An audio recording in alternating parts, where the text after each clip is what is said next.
Looking to start investing and building wealth in 2025, but don't know where to begin? Stash is a beginner friendly investing app that makes it easy to invest with as little as $5.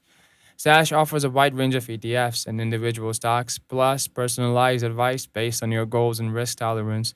It also helps you learn investing basics as you go, making it perfect for first timers. In 2025, Stash improved its educational content and added automated investing features to help you grow your portfolio without constantly managing it. Beyond investing, Stash offers banking services with a debit card that gives you rewards and cash back on everyday purchases.